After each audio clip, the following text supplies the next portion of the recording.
Luc chapitre 11, les versets 14 à 28. En ce temps-là, Jésus chassait un démon et c'était un démon muet. Or, quand il eut chassé le démon, le muet parla et les foules s'émerveillèrent. Mais il s'en trouva pour dire, c'est par Belzébuth, le chef démon, qu'il chasse les démons. D'autres, pour le mettre à l'épreuve, lui demandaient un signe venant du ciel. Mais lui, sachant leurs pensées, leur dit, tout royaume divisé contre lui-même va à sa ruine, et maison sur maison s'écroule. Si donc Satan est divisé contre lui-même, comment son royaume tiendra-t-il, puisque vous dites que c'est par Belzébuth que moi je chasse les démons? Si c'est par Belzébuth que je chasse les démons, vos fils, par qui les chassent-ils?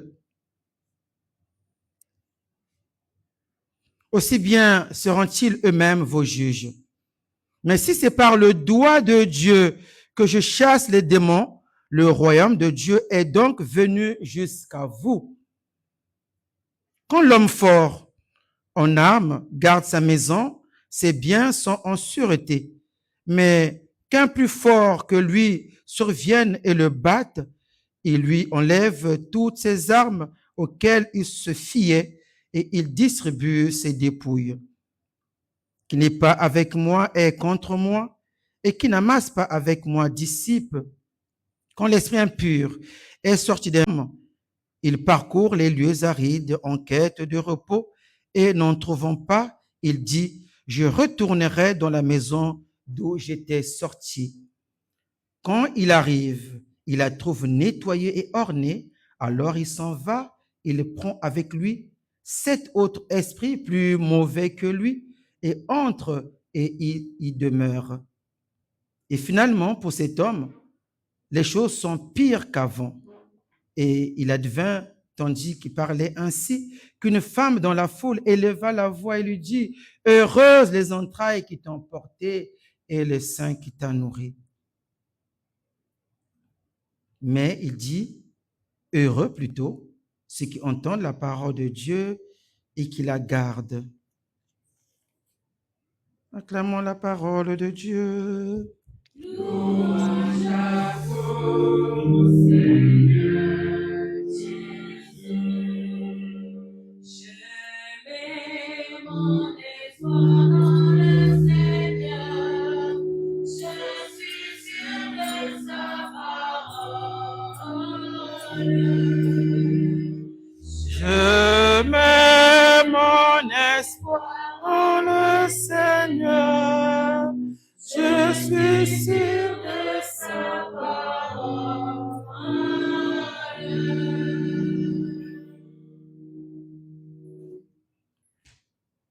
Heureux plutôt ceux qui entendent la parole de Dieu et qui la gardent au nom du Père, du Fils et du Saint-Esprit. Ainsi soit-il.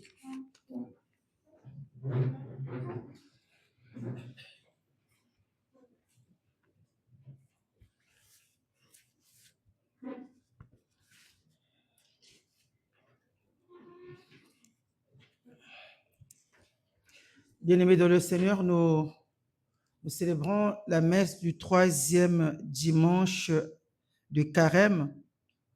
Toutes nos excuses pour ce retard. Comme vous savez, la semaine était vraiment très chargée pour ceux qui étaient là. Vous savez, on a commencé depuis mercredi, vendredi, on a fini à 23h, hier jusqu'à 22h, j'étais encore ici. Donc, c'est un peu lourd. C'est vrai que le réveil était un peu difficile, surtout qu'après, il faut répondre aux messages des gens, les gens qui ont besoin de prières, les gens qui ont besoin de précisions. Toutes nos excuses, on va s'améliorer. On va s'améliorer pour qu'on commence vraiment la messe à 11h30, puisqu'il y en a qui viennent de loin pour qu'on finisse aussi plus tôt. Alors, nous célébrons aujourd'hui cette messe du 3e dimanche de Carême. D'abord, nous rendons grâce au Seigneur pour l'ordination de Monseigneur Kizito, qui a été nommé nonce apostolique pour le Congo, Brazza et pour le Gabon. Il a été sacré hier, il va prendre ses fonctions en avril. On lui souhaite donc bonne mission, réussite dans sa mission qui lui a été confiée par le Léon XIV pour nos deux pays.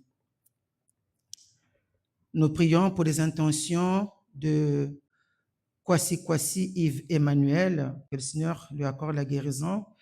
Nous prions aussi pour Talia Nzingula, pour Meta Béatrice, qui demande cette messe pour ses enfants, particulièrement pour Prisca Mozo. Nous prions pour Emmanuel Coran, nous prions pour Ferdinand Coran. Nous prions pour Lubula Liam, nous prions pour Aziza Balou et sa famille. Nous demandons aussi la guérison du Seigneur pour notre frère Gantier Albert. Cette messe aussi est célébrée pour les intentions particulières de notre frère Robert Fayette, de notre sœur Adodo Amélie Fafa Adjo. Nous prions pour la guérison de Marie-Jeanne et son fils Timothée. Elle est aussi célébrée pour les intentions de notre sœur Kunku Tatiana, qui demande cette messe pour sa santé. Nous prions aussi pour les intentions de notre sœur Marie-Jeanne, pour ses enfants Elena, Lucille et Naël Lopez. Nous prions pour toute la famille Lopez. Nous prions aussi pour Tomako Anna, pour Jacqueline Litonda, pour les intentions de René Luzolo et sa famille, pour les intentions de Bérangère Kinsemi et sa famille. Nous prions pour Georgette Cléry, qui demande cette messe pour son petit-fils Luc Beckley. Nous confions au Seigneur notre sœur Séraphine et son mari Francis Etiassamé, qui sont partis au Cameroun depuis hier, que le Seigneur les protège pendant leur séjour. Nous prions aussi pour les intentions de Grâce Matondo, pour sa famille et pour toutes les démarches qu'elle mène, que le Seigneur puisse mettre la main pour qu'elles aboutissent. Nous prions aussi pour la santé de Ondondo Mayombe Alice. Nous prions pour la santé de Nganga Owan. Nous confions aussi au Seigneur le repos des âmes de notre mère Djongo Kiabeto Elisabeth, qui a été décédée le 9 mars, donc la date d'aujourd'hui. Nous confions au Seigneur aussi notre père Mabanza Nzimbu Oscar. Notre sœur Ludovic aussi confie au Seigneur le repos de l'âme de Moufou Ruffin. Nous prions aussi avec notre sœur Marie-Jeanne Kongo pour le repos de Kwango Joseph Brice, le repos de l'âme Joseph Kwango Brice, pour le repos de l'âme de Makoso Chimpusu Marie, pour le repos de l'âme de Convo Ribeiro Joseph. Bien sûr, nous confions au Seigneur toutes nos intentions et particulièrement de notre frère Bachiri, malade, et que le Seigneur lui accorde la guérison. Nous pensons aussi à celles et ceux qui n'ont pas pu se joindre à nous ce dimanche. Bien-aimés dans le Seigneur, il est beau de se retrouver dans la maison de Dieu. Comme vous le savez, le dimanche, c'est le jour du Seigneur. Le dimanche, c'est le jour du Seigneur. Les chrétiens se doivent aller dans la maison de Dieu pour rendre grâce au Seigneur, mais aussi pour recevoir des grâces. En ce troisième dimanche de Carême, le Seigneur nous rappelle qu'il a livré un combat pour nous. Il a livré ce combat contre le démon. Le texte de la guérison du démon muet, ce n'est pas une guérison ordinaire. C'est une guérison qui marque la royauté de Dieu, le pouvoir de Dieu sur le mal, sur Satan lui-même. Alors, si vous avez prêté l'oreille attentive à l'évangile d'aujourd'hui, on nous parle de Jésus. L'évangile commence par dire, en ce temps-là, Jésus chassait un démon et c'était un démon muet. Donc, ce n'est pas une parabole Et l'évangile rentre en plein. Saint Luc, qui est pourtant, c'est un grand narrateur. Saint Luc, il a une patte. Quand vous lisez le texte de Luc, il explique beaucoup, il donne beaucoup de détails. Et là, il rentre directement pour dire, en ce temps-là, Jésus avait chassé un démon et il précise qui était ce démon. C'était un démon muet. Alors, lorsqu'il précise que c'était un démon muet, c'est-à-dire qu'il y a plusieurs démons. Il y a des démons muets, il y a des démons pour autre chose, mais là, c'était un démon muet. Alors, il dit, quand il eut chassé ce démon, que se passe-t-il? Le muet a parlé. Donc, le muet, quelqu'un qui était muet, c'était pas seulement un handicap, mais parce que il avait un démon. On comprend d'emblée que parfois, nous avons des maladies dont on peut se dire, oui, je suis malade, mais parfois, le démon peut être la cause de nos maux. Ce texte précise que toutes les maladies dont nous souffrons ne sont pas seulement d'ordre scientifique, d'ordre médical, mais parfois, il y a des maladies dont nous sommes victimes de démons, des démons qui font qu'on soit malade. Voilà pourquoi, c'est ici le lieu de vous rappeler, lorsqu'on est malade, il faut aller à l'hôpital, mais aussi il faut prier. Parce que s'il y a un démon, on voit des gens, malgré leur traitement, malgré les hôpitaux, malgré, ils sont toujours malades parce que on le voit quelquefois lorsqu'ils arrivent, il suffit de prier, les mêmes médicaments, les mêmes traitements, ils les prennent et ils voient un changement de leur vie. Donc, le démon peut être la cause de nos maux. Alors, là, on précise bien que c'était l'handicap, quelqu'un qui était muet, donc quelqu'un qui ne parle pas, mais il y a aussi d'autres maux. On peut être victime d'autres maladies, de cancers, de liens de célibat, des échecs, ne pas trouver, réussir les projets, avoir d'autres maladies, d'autres maux. Et il faut se dire qu'à partir d'aujourd'hui, je peux être aussi victime de tous ces maux qui peuvent entacher, qui peuvent bloquer ma vie. Alors, c'était un démon muet. Le Christ a chassé ce démon et le muet a parlé. Et les foules étaient émerveillées, bien sûr. Il y avait quand même, malgré que la foule était émerveillée, il y avait un quand même, vous savez, là où il y a des hommes, il y a Dieu, il y a aussi Satan. Donc, Dieu utilise ses anges, Satan utilise aussi les démons. Donc, de l'autre côté, il y a les anges, il y a les démons. À la tête des démons, il y a Satan. À la tête des anges, il y a Dieu. Alors, il y a quelqu'un quand même dans la foule qui dit, mais même si les gens sont émerveillés, il dit, mais voilà, il dit que c'est par Belzébuth. Il dit que c'était par Belzébuth que le Christ avait chassé le démon. Belzébuth, entendu par Belzébuth, Satan, entendu par Belzébuth, le démon avec grand D, par Belzébuth. Alors, le Christ répond, si c'est par Belzébuth que le Christ a chassé le démon, et comment se fait-il que lui, le démon peut être chassé, son propre démon. En fait, il y a l'incohérence dans ce raisonnement. En fait, le Christ utilise un raisonnement analogique. Donc, on ne peut pas vouloir un cercle carré, si vous voulez. Soit c'est un cercle, soit c'est un carré. Comment se fait-il que Belzébuth puisse encore vouloir se détruire lui-même? Voyez-vous, le Christ ne rentre pas dans les grands discours. Le Christ utilise un langage simple, accessible à tout le monde. Si c'est par Belzébuth que je chasse le démon, alors comment est-ce que Belzébuth peut donc chasser encore ce qui lui appartient lui-même, se détruire, s'auto-détruire? S'auto, en grec, c'est ce qui se fait soi-même. S'auto, il dit auto, c'est ce qui fait soi-même. Comment est-ce que le Christ, démon peut encore se détruire lui-même, chasser encore c'est pas possible, c'est incohérent. Il dit, mais si c'est par le doigt de Dieu que j'ai chassé le démon, alors le règne de Dieu est arrivé parmi vous. Alors, la mission de Jésus, lorsqu'il est venu par son incarnation, par sa passion, par sa mort sur la croix, par sa sainte résurrection, il est venu pour nous libérer de l'esclavage du péché, pour nous donner la vie de Dieu. C'est ça la mission de Jésus, pour nous donner le royaume, pour nous que nous soyons part à la vie éternelle. C'est la raison pour laquelle le Christ est venu, par son incarnation, sa passion, sa mort sur la croix, sa sainte résurrection, pour que nous soyons libérés de l'esclavage du péché et pour que nous ayons la vie de Dieu. Alors, le Christ a vaincu le démon.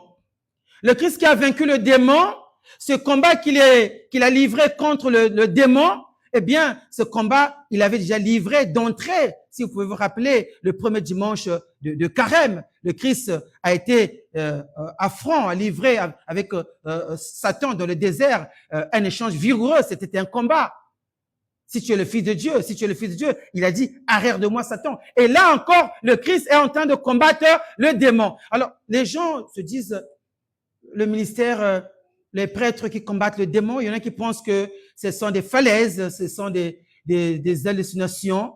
Mais bien aimé dans le Seigneur, le démon existe. Un chrétien qui prie doit croire, doit savoir que le démon existe. Satan existe. D'ailleurs même, la prière de notre Père que le Christ nous a enseigné, il a dit à la fin, ne laissez pas succomber à la tentation, mais délivre-nous pas du mal, hein. La version, c'est du malin. La vraie version, délivre-nous du malin. Autrement, délivre-nous du diable. Délivre-nous de Belzébuth. Donc, contre le mal, contre le malin, il faut en être délivré. Le mot qu'il faut utiliser, c'est la délivrance. La délivrance. La délivrance, le corps a besoin de la guérison. Notre âme, nos esprits ont besoin de la délivrance. Il faut en être délivré. Et la délivrance, malheureusement, les médecins, bien sûr, avec beaucoup d'années d'études, ils n'ont pas le pouvoir de délivrer. Les médecins soignent, mais les médecins ne peuvent pas délivrer. Les médecins ne peuvent pas chasser un démon. D'ailleurs, nous faisons l'expérience ici. Parfois, il y a aussi des médecins qui viennent pour la délivrance. Je les reçois sans contestation parce qu'ils ont besoin de la délivrance. Combien moi aussi, quand je suis malade, je vais aussi voir les médecins pour qu'ils me traitent, pour qu'ils me soignent. Voyez-vous? Donc, contre le démon, il faut en être délivré. Et il y a que le Christ qui peut nous délivrer contre le démon parce qu'il est Dieu. N'oubliez pas que le démon, Belzébuth, c'est d'abord une créature de Dieu. On l'appelait Lucifer, Lucifer. C'est l'ange de lumière. Voilà pourquoi il nous séduit facilement. Parce qu'il est lui-même, avant tout, il était ange de lumière. Le démon nous séduit tellement, il nous met sur nos chemins beaucoup de choses pour nous attirer à lui. Aujourd'hui, on pense que tout est facile. Il y a des enfants, une fois, j'ai reçu des enfants qui me disaient, mon père, vous savez, j'ai posé la question, tu as été aux études. Oh, mon père, vous savez, les études maintenant, ben, ça ne sert à rien. Vous savez, c'est le langage actuel. Hein. Ça ne sert à rien. Vous savez, j'ai des projets. Il fait quoi votre truc là, l'argent. Votre truc là, la mode là, l'argent. Quoi? Bitcoin. Donc, il me dit, le garçon, mon père, vous savez, les études d'un jour, ça ne sert à rien. Aujourd'hui, tout est fait pour nous séduire. Alors, revenons à l'essentiel. Pendant ce temps de carême, contre le démon, il faut en être délivré. Alors, le Christ dit, tout royaume divisé contre lui-même va à sa ruine et maison sur maison s'écroule. Si donc Satan est divisé contre lui-même, comment son royaume tiendra-t-il? Voyez-vous, c'est simple. À la limite, il ridiculise. C'est comme vous dites, c'est incohérent. C'est comme si, voilà, vous voulez faire un cercle carré, je viens de le dire. Alors, quand l'homme, il dit bien, quand l'homme fort en armes garde sa maison, ses biens sont en sûreté. L'homme fort dont il parle, c'est qui? C'est le démon, c'est Satan. Quand l'homme fort, alors, quand l'homme fort en armes garde sa maison, ses biens sont en sûreté. Mais quand qu'un plus fort que lui survienne et le batte, il lui enlève toutes ses armes auxquelles il se fiait et distribue ses dépouilles. Alors le Christ est venu pour nous libérer de l'esclavage du péché, pour que nous ayons la vie de Dieu. Voilà pourquoi le premier texte qui nous est lu par le Père Jean, l'apôtre Paul aux Éphésiens nous rappelle que nous devons être les imitateurs de Dieu. Comme des enfants bien-aimés, nous devons marcher dans la voie de la charité comme le Christ nous-mêmes nous a aimés et s'est livré pour nous en oblation et en sacrifice agréable offert à Dieu. Alors,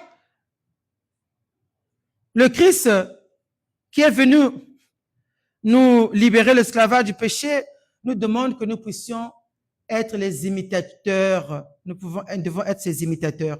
Il y a un livre que j'aimais beaucoup, il y avait beaucoup de livres. Avant, vous savez, avant les gens lisaient beaucoup. On lisait beaucoup l'imitation de la vie de Jésus. Ces livres-là, si vous les lisez, ce sont des livres qui vous transforment. Imitation de la vie de Jésus. Un chrétien, c'est un Christ offert.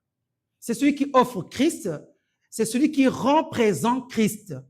Un chrétien, c'est celui qui rend présent Christ. C'est ça la définition d'un chrétien. Un chrétien, c'est pas seulement celui qui va à l'église matin et soir, qui dit Alléluia, gloire à Dieu, qui tombe. Non.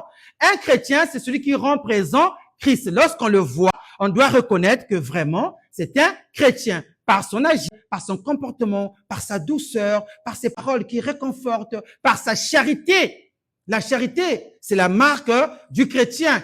Un chrétien doit être celui qui a une charité, mais vraiment une charité agissante, qui est de la compassion. C'est ça un chrétien. Voilà pourquoi l'apôtre Paul dit, soyez les imitateurs de Dieu, comme des enfants bien-aimés, marchez dans la voie de la charité. Marcher de la voie de la charité. Et pendant ce temps de carême, nous savons qu'il nous a demandé de pratiquer 3 choses. La prière qui a pour rôle de discipliner nos corps. Non, pas le jeûne qui a pour rôle de discipliner nos corps. La prière qui a pour rôle de purifier nos âmes pour qu'elles se lèvent jusqu'à la gloire de Dieu et reconnaître sa royauté, se soumettre à sa volonté. Et nous avons l'aumône, le partage, qui purifie nos biens, notre relation que nous avons avec nos biens matériels, car celui qui seront amis de ce monde seront ennemis de Dieu. Ce sont des biens périssables. Lorsque nous pratiquons le partage, l'aumône, nous rappelons que ce sont des biens périssables. Nous devons au contraire aspirer aux biens impérissables, donc la vie éternelle. Et le Christ dit, comme nous devons marcher dans la voie de la lumière, de la charité, il nous dit ce que nous devons chasser en nous pour que le règne de Dieu se manifeste. Vous savez, lorsque nous sommes dans le péché, la main de Dieu ne peut pas nous toucher. Alors là, on voit que le Seigneur a chassé le démon par son doigt.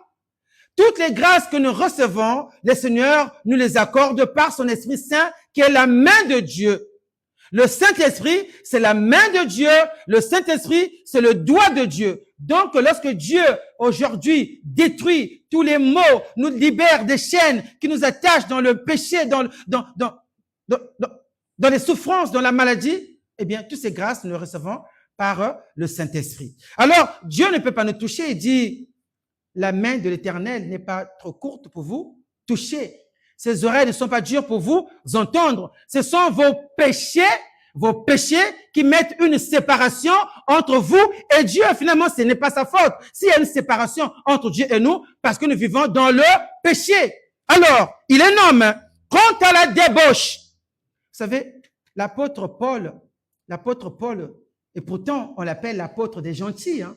Là, nous sommes au début de l'ère chrétienne. Lorsque les Actes des Apôtres sont écrits, ce sont les premiers livres du Nouveau Testament, c'est vers l'an 50. C'est lui qui a écrit en premier le Nouveau Testament, l'apôtre Paul.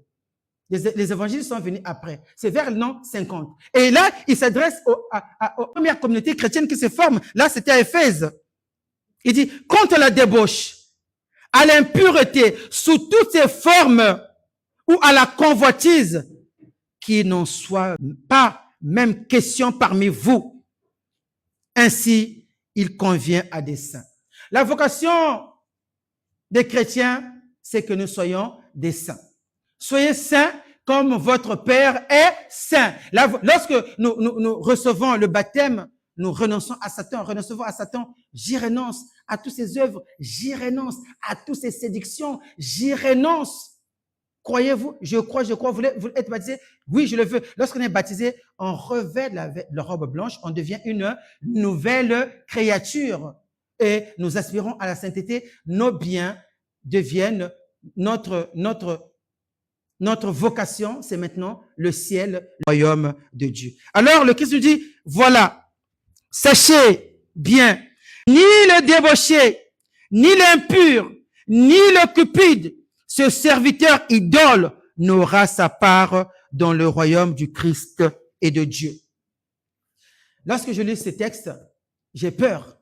Je me dis combien de personnes vont rentrer au ciel, la paix du Christ. On dit, grande est la porte qui mène à la perdition, petite est la porte qui mène au salut. Petite est la porte qui mène au salut.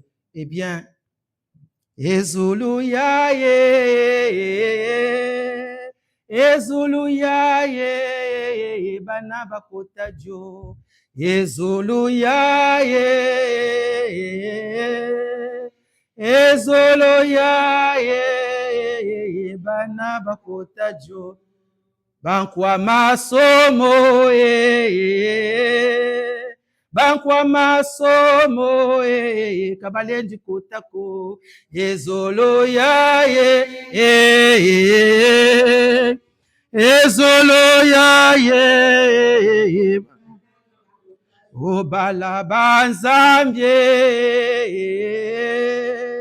balabanzambye ni baba kotajo ezolo ya ezolo ya bana bakota.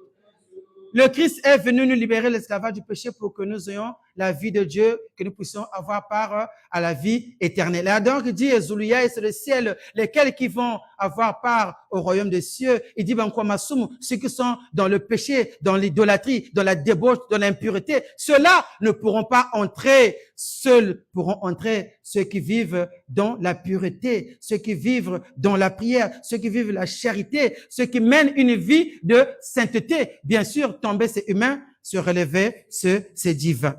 Alors, il faut, bien sûr, nous sommes humains, de nous-mêmes, nous ne pourrons pas. Nous sommes faits de chair, nous voulons succomber. Nous succombons quelquefois, mais lorsqu'on succombe, le plus important, c'est se relever. De dire, je suis tombé, Seigneur, pardonne-moi, Seigneur, relève-moi, car je dois marcher à ta suite. Je suis appelé à vivre dans la sainteté, à mener la vie de Dieu, la vie des enfants de Dieu qui vivent de la charité.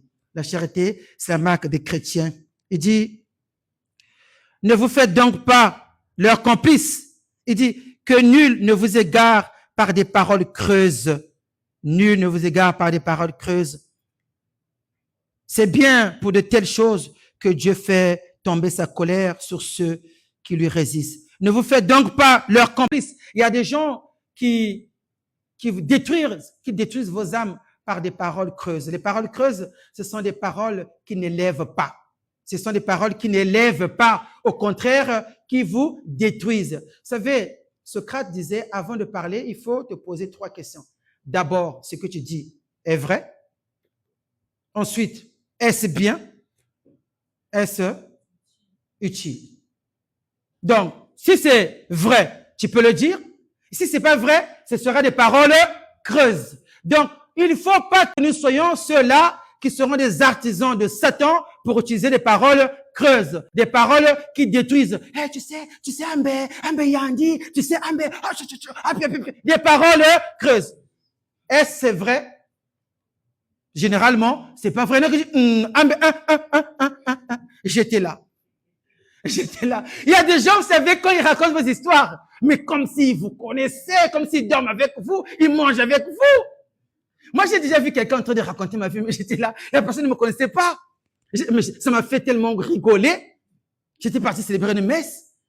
J'étais de la foi, on attendait que le curé vienne ouvrir la paroisse. Mais il y a une dame qui est là. Père Michel, là, celui qui va il fait la magie, hein. Parce que les prières qu'il faut là, c'est fort, mais c'est que c'est un magicien. Mais il va t'aider, hein. Mais c'est la magie, hein. Mais je sais pas. Il parlait de moi. Et les gens qui étaient là, avec personne qui m'a reconnu, dès que m'a dit, mon père, moi je viendrai, hein. Mon père, je vous dis, hein, moi je vois beaucoup de choses, je vois. Est-ce que moi j'ai demandé que tu m'envoies des gens? Et elle a parlé de moi. Les paroles creuses. Ne soyons pas des artisans de Satan pour utiliser parole creuse. Surtout si c'est pas vrai, ne dites rien. Si c'est pas vrai, ne dites rien. Et c'est utile. Si c'est ce que je veux dire, si c'est pas utile, ne dites rien. Et c'est bien. Si c'est pas bien, je dis rien. Des paroles creuses. Et nous aussi, le Seigneur nous dit, ne soyons pas leurs complices. Vous savez, même au travail, il y a des gens, vous savez, quand des gens commencent à faire des réunions par des gens, même si tu ne dis rien, tu étais là, lorsqu'on va attendre, on va poser la question, qui était là? On va pas chercher à savoir qui a dit quoi. Qui était là? Un tel était là. Ah, d'accord. Elle était là. La paix du Christ. Je suis en réunion, dès qu'on commence à trouvez des excuses, partez. Ne restez pas là où les gens utilisent des paroles creuses, qui passent leur temps à dire, à mentir, à médire, à critiquer. Ce sont des paroles creuses. Cherchons des paroles qui élèvent.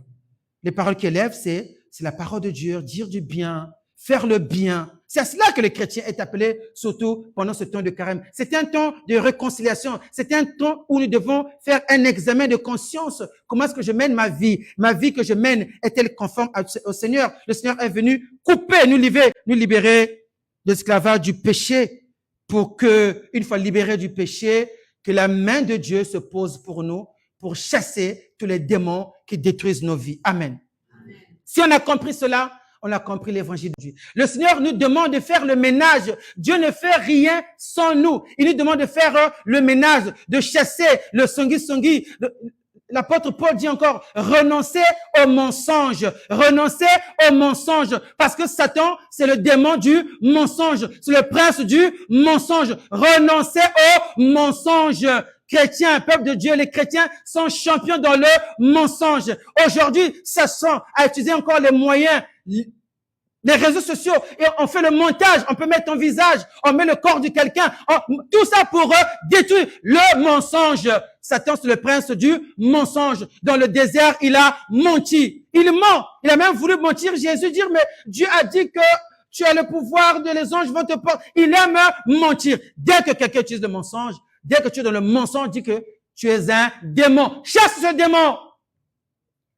Le Christ nous demande, il veut nous guérir, mais nous devons d'abord faire le ménage en nous. Amen. Amen. Toutes les grâces que nous demandons, de guérison, de restauration, le travail, les projets, mais si nous vivons dans le péché, dans la débauche, l'impudicité, la cupidité, la haine, la jalousie, la méchanceté, la colère, les mauvaises paroles, eh bien, il y en a qui disent mauvaise parole. Vous savez qu'aujourd'hui, on nous a appris maintenant qu'il y a aussi le langage non verbal. Même si tu ne parles pas, mais tu vois quelqu'un, tu froisses ton visage, tu retournes ton visage, ça c'est un langage. Tu blesses l'autre. Amen.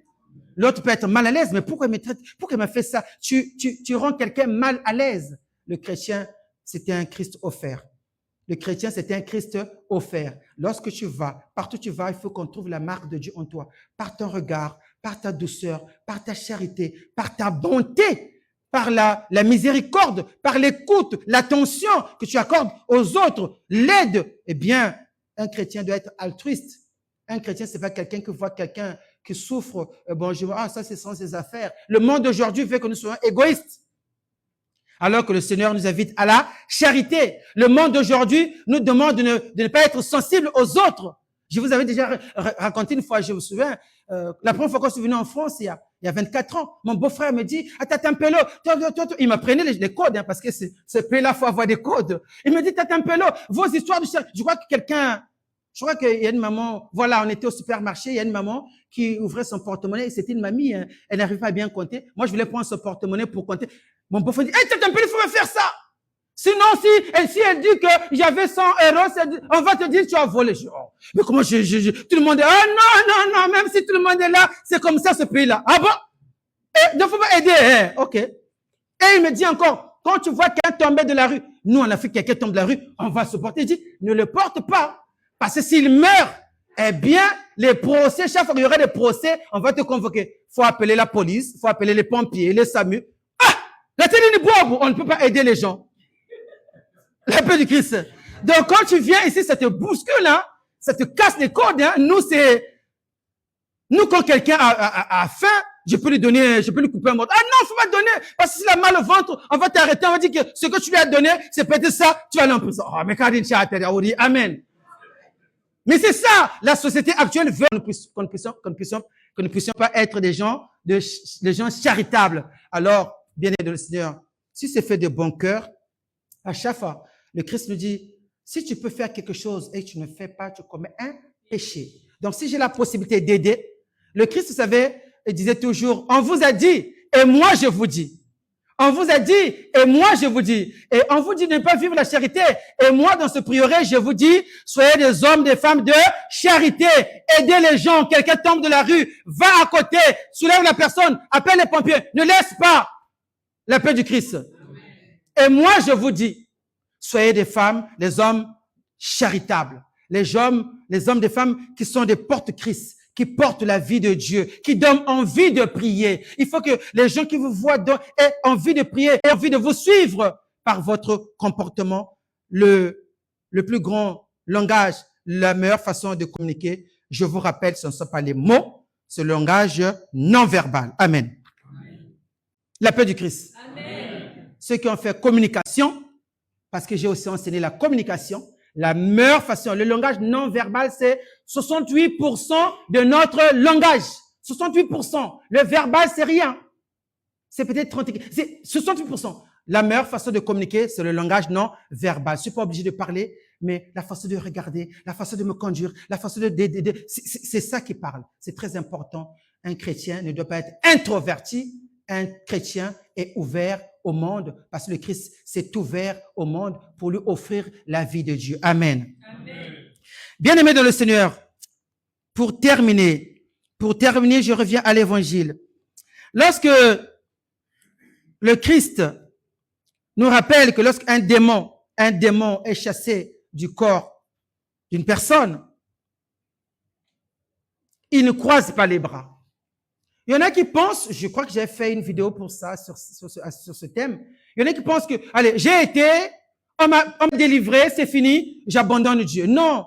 Lorsque le démon sort du corps humain, il ne croise les bras, il va encore chercher d'autres esprits plus mauvais, il va en prendre 7. Pourquoi le chiffre 7? Parce que le chiffre 7, c'est le chiffre de l'accomplissement. Il vient accomplir ce qu'il veut. Amen. Le chiffre 7, c'est un chiffre d'accomplissement. Il va prendre 7 esprits plus mauvais, plus méchants, plus forts pour revenir encore. Voilà pourquoi un chrétien doit avoir la vie de Dieu, la vie de prière, par la prière, par des sacrements. Les sacrements que l'Église, voilà pourquoi l'Église met à la disposition de l'Église nous demande de vivre la vie de chrétien. Un chrétien, c'est un chrétien qui vit de la prière et de la vie sacramentelle. Dans l'Église, nous avons 7 sacrements. Il y a des sacrements que je vous demande de vous demander d'épouser ces sacrements. Le sacrement de pénitence. Pendant ce temps de carême, nous devons nous confesser. Lorsque le pénitent vient devant le prêtre, lorsque le prêtre lui donne l'absolution, t'es absolvé, je t'absous. Le Christ a donné au prêtre le pouvoir de pardonner les péchés. Ce pouvoir, le Christ l'a laissé aux apôtres jusqu'au prêtre. Ce pouvoir, il n'y a que le prêtre qui l'a. Il n'y a que le sacerdoce. Les pasteurs n'ont pas ce pouvoir. Il n'y a que le prêtre qui l'a. Le Christ a laissé le pouvoir au prêtre par la succession apostolique. Ça s'appelle la succession apostolique. Il a imposé les mains aux apôtres. Il leur a dit, allez, tout péché que vous remettrez seront remis, vous maintiendrez seront maintenus. C'est ça qu'on appelle la succession apostolique. Les apôtres ont transmis ce pouvoir aux évêques jusqu'aux prêtres. C'est ça qu'on appelle la succession apostolique. Et ne fatiguez pas d'aller à la confession, surtout pendant ce temps de carême. Il est demandé aux chrétiens de se confesser. Tu ne peux pas finir ce temps de carême sans pourtant aller voir un prêtre pour te confesser, parce qu'il faut chasser ce démon pour que nos âmes se libèrent afin de recevoir la grâce sanctifiante, la vie de Dieu, la grâce. Et le Christ, il a chassé le démon. Il a chassé le démon par sa parole. Le Christ est la parole. Il est Dei Verbum. Il est le Verbe de Dieu. C'est une parole performatrice. C'est une parole sanctifiante. Il a chassé le démon par le doigt de Dieu, par sa parole. C'est lui le Christ. Et si tu crois en sa parole, tu adhères en sa parole, cette parole qui te transforme, tu t'alignes à lui tu reçois la vie de Dieu, la vie sanctifiante, cette grâce sanctifiante qui t'élève à la dignité des enfants de Dieu. Et par des sacrements, il y a la confession, il y a aussi l'Eucharistie. L'Eucharistie. Aujourd'hui, voilà pourquoi je dis, tout est fait pour nous éloigner de Dieu. Aujourd'hui, tout est dans les réseaux sociaux. Il y en a qui disent, il y a des gens, mon père, vous savez, je ne vais pas souvent à l'église. Vous savez, non, je suis la messe à la télé. Je suis la messe à la télé, voyez-vous. Est-ce qu'on peut communier à la télé? À la télé, est-ce qu'on peut recevoir le sacrement de l'Eucharistie? Non! Il faut se déplacer, aller à la messe, recevoir l'Eucharistie. C'est par le sacrement, par la prière que le Christ nous maintient en état de grâce. Cette grâce sanctifiante qui nous a libérés de l'esclavage du péché, qui a chassé le démon. Mais si on ne fait rien, après avoir été libéré, on était à la messe des malades, on a été délivré, on a fait la neuvaine, on a été délivré, on reprend nos habitudes, ben on n'a rien fait. On devient comme des chiens. Un chien qu'on a lavé, qui va encore dans la bourse, surtout les chiens africains, là. Hein? Les chiens européens sont un peu disciplinés. Mais les chiens africains, je sais pas, les chiens africains, tu les laves, ils vont encore dans la bourse, mais on vient de te laver. La paix du Christ. Mais j'étais quand même surpris, j'ai vu les chiens ici, les chiens sont un peu quand même. Amen. Non, nous avons reçu la grâce sanctifiante. Dieu nous a libérés du péché. Il faut suivre. Voilà pourquoi à chaque fois le Christ délivrait quelqu'un, il disait, prends ta croix et suis-moi. Nous devons maintenir l'état de pureté en nous par la prière. Lorsqu'on vient à l'église, lorsqu'on récite le chapelet, on fait des neuvaines, on assiste dévotement à la messe, on reçoit la Sainte Eucharistie, eh bien, nous sommes maintenant. Satan ne peut pas revenir lorsqu'on a été délivré. Amen. Et voilà pourquoi il nous faut, dans ce prieuré, on vous donne beaucoup d'occasions pour que nous soyons toujours maintenus de la prière. Mercredi, il y avait la messe. Vendredi, on a commencé à 18h30, presque 19h, jusqu'à 23h. On a fait le chemin de croix. On a célébré la messe. On a fait l'adoration du très saint sacrement. Hier, on était encore là. Chapelet, prière de chapelet, prière d'intercession. Nous sommes là. Et mercredi, nous allons commencer la neuvaine à Saint-Joseph. La neuvaine à laquelle je vous invite à participer. C'est une neuvaine qui va nous ouvrir beaucoup de portes. Saint-Joseph, vous savez, le mois de mars, c'est le mois de Saint-Joseph. C'est le mois de Saint-Joseph. Et Saint-Joseph, c'est le patron, c'est le père de la Sainte Famille. Ceux qui veulent former des foyers chrétiens. Je suis toujours célibataire, ou bien je suis marié, mais rien ne va. Il y a les mésententes, il y a pas l'harmonie. Mes enfants ne se marient pas. Il est aussi le patron des ouvriers. Ceux qui ont des activités qui ne marchent pas, le travail. Donc, c'est Saint-Joseph. Nous allons prier les familles déchirées, séparées. C'est Saint-Joseph. Et nous allons compléter d'autres prières pour nous soutenir, que le Seigneur puisse nous exaucer. Nous avons là des occasions de prier, de maintenir toujours la flamme de Dieu en nous. Amen. Amen. Bien-aimés dans le Seigneur, pour terminer,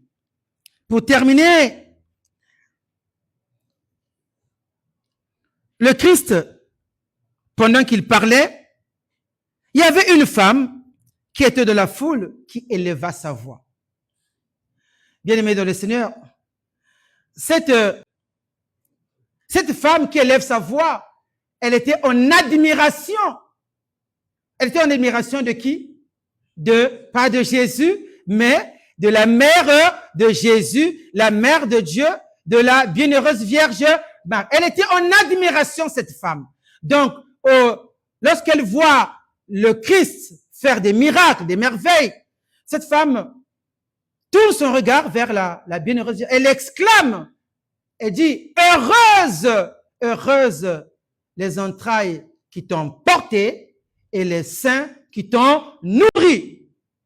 Elle admirait, elle aurait voulu être la mère de Dieu, voyez-vous. Lorsqu'aujourd'hui, les gens critiquent la bienheureuse Vierge Marie, lorsque c'est ces églises qui sont nées du jour au lendemain, bon bref, qui passent leur temps à critiquer la mère. Et là, dans la foule, une femme reconnaît la place qu'a la mère de Dieu et dit, heureuse les entrailles qui t'ont porté, les seins qui t'ont nourri. Ce qu'elle vient de dire, là, ce qu'elle vient de faire, ça s'appelle une béatitude, la paix du Christ. C'est s'il vous plaît, suivez bien cette partie, c'est très important. C'est une béatitude. Donc, cette femme-là proclame une béatitude. Elle proclame que que la Vierge Marie, cette femme, la Mère de Dieu, elle est bienheureuse. Elle est heureuse, elle est bienheureuse. Le titre de la bienheureuse Vierge Marie, ne l'appelez pas Marie, elle l'appelle bienheureuse. Il faut l'appeler bienheureuse Marie. Donc cette femme-là, elle est en train de béatifier la Mère de Dieu. Elle dit bienheureuse, heureuse, bienheureuse, les seins qui t'ont nourri, le ventre qui t'a porté. Et voilà que le Christ élève le niveau. La paix du Christ. Amen. Le Christ élève le niveau. Le Christ dit, mais elle dit à cette femme-là, mais oh là là, toi tu t'arrêtes seulement à ma mère qui m'a porté, les seins qui m'ont nourri. Mais bienheureux plutôt celui qui écoute la parole de Dieu et qui la garde. Parce qu'aujourd'hui, c'est la bienheureuse Marie est bienheureuse parce que elle a écouté la parole de Dieu, parce qu'elle a gardé.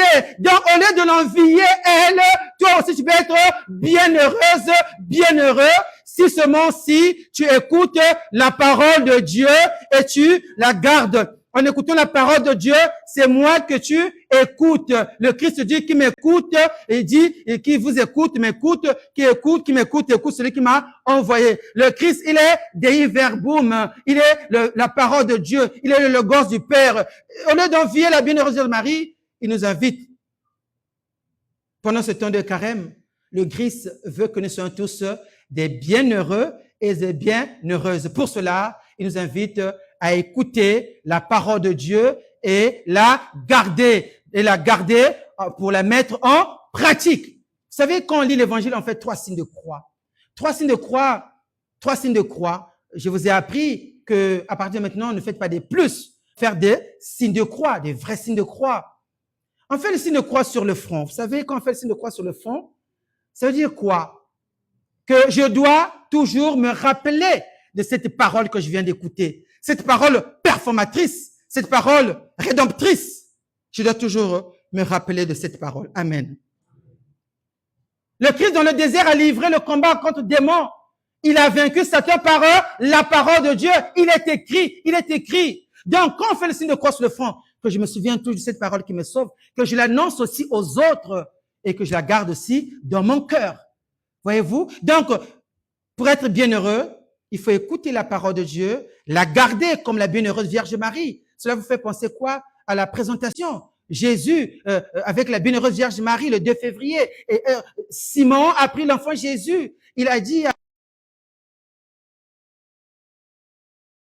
le soulèvement de beaucoup et un glaive transpercera ton cœur. Et que disent les Écritures? La bienheureuse Marie gardait toutes ces paroles dans son cœur.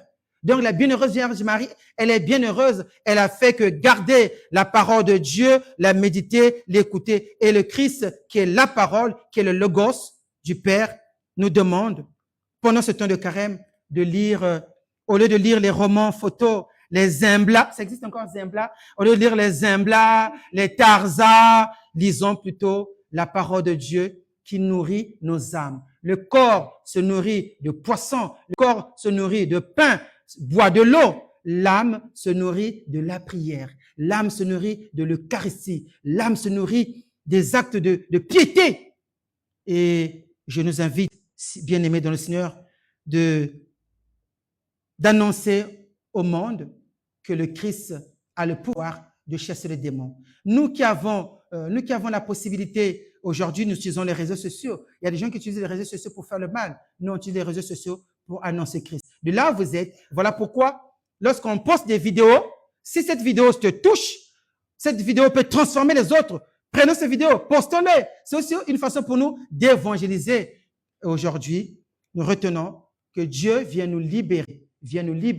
Et cette délivrance va connaître son apogée le Saint jour de Pâques, lorsque le Christ va vaincre la mort. D'abord à la croix, tout sera accompli 3 jours après, le jour de la Sainte Résurrection. Le Christ nous libère de l'esclavage du péché. Alors, retenons que le Christ, par son incarnation, par sa passion, sa mort sur la croix, sa Sainte Résurrection, il est venu nous libérer de l'esclavage du péché, pour que le règne de Dieu se manifeste en nous, pour que le démon, tous les maux qui minent nos vies, les chaînes qui nous empêchent d'avancer, soient brisés par le doigt de Dieu, par son esprit, au nom du Père, du Fils et du Saint-Esprit, ainsi soit-il.